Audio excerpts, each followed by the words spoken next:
তো good morning বন্ধুরা, তোমরা সবাই কেমন আছো? আশা করি ভালো আছো। সিম্পল শম্পা ব্লগে আরেকটি নতুন ভিডিও নিয়ে চলে এলাম। আশা করি তোমাদের ভালো লাগবে। যাই হোক, এদিকে ঘুম থেকে উঠে এখন বিছানাটা ভালো করে গুছিয়ে নিচ্ছি। যাই হোক, বিছানা ঝাড় দিলাম। এদিকে পুরো বিছানাটা পুরো কমপ্লিট। আর এরকম ফাঁকা বিছানা কিন্তু ভালো লাগে, তাই না? বিছানার মধ্যে বালিশ, লেপ, কম্বল থাকলে কিন্তু ভালো লাগে না।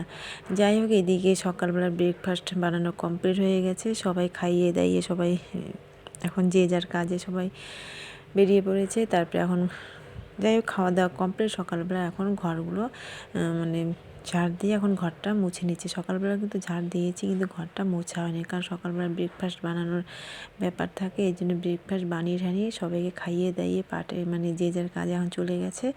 এখন আমি মানে রিল্যাক্সে ঘরগুলো পরিষ্কার করে মুছে টুছে নিচ্ছি। আর আজকে একটু কাজের দেরি হয়ে গেল। ঘুম থেকে উঠতে প্রায় 9টা বেজে গেছে। তারপরে ঘুম থেকে উঠেই একদম পুরো রান্নাঘরটা মানে সার্ফ দিয়ে পরিষ্কার করে মুছে নিলাম। গ্যাসের টেবিল মুছেই ওইদিকে মানে কোনো রকম করে স্নান করে তারপরে তোমাদের দাদা ভাইয়ের জন্য রুটি বানালাম আর একটা হালকা সবজি বানিয়ে ওদেরকে খাইয়ে দিয়ে মানে যাই হোক, তোমাদের দাদা ভাই একটু বাজারের দিকে গেল। তারপর আমি এদিকে এই কাজগুলো এখন করছি। আর একদিকে মেয়ের স্কুল থাকে, মেয়েকে পাঠানোর ব্যাপার থাকে। তার মধ্যে তোমাদের দাদাভাই ছুটিতে আসে, জানি না, তোমার দাদাভাই ওর খাবার দাবার ব্যাপার থাকে। যাই হোক, এদিকে কাজকর্ম করে এখন মেয়েকে একটু মৌসুমি কেটে দিলাম। আর শীতকালে যে কত কাপড় হয় সেটা তো তোমরা সবাই জানো।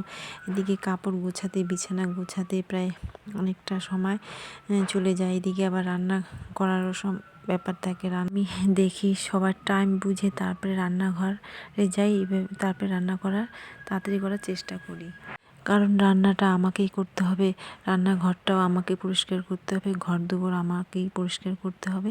এই জন্য সময় বুঝে ওইভাবে কাজ করি, ওইভাবে রান্নাবান্না করি। আর দেখবে একটা সংসারে থাকতে থাকতে সবাইকে চেনা যায়, সবাইকে জানা যায়, সবারই টাইম টেবিল বোঝা যায়, তাই না?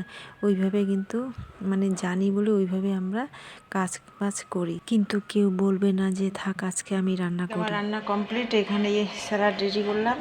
এখানে মাছ ভাজা, একটু চচ্চড়ি, এই শাক, বেগুন ভাজা, আর কলার মোচা করেছি মাছের মাথা দিয়ে।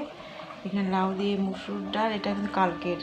আর এটা হচ্ছে ফুলকপি মাছ দিয়ে।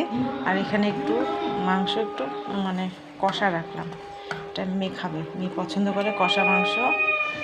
আর এখানে মাংসটা হচ্ছে এখন। এই হচ্ছে আজকে রান্নাবাড়া। লাউ শাক করেছি, এটা সাইডে ছিল দেখিনি, যাই হোক তোমাদের এখন শেয়ার করলাম।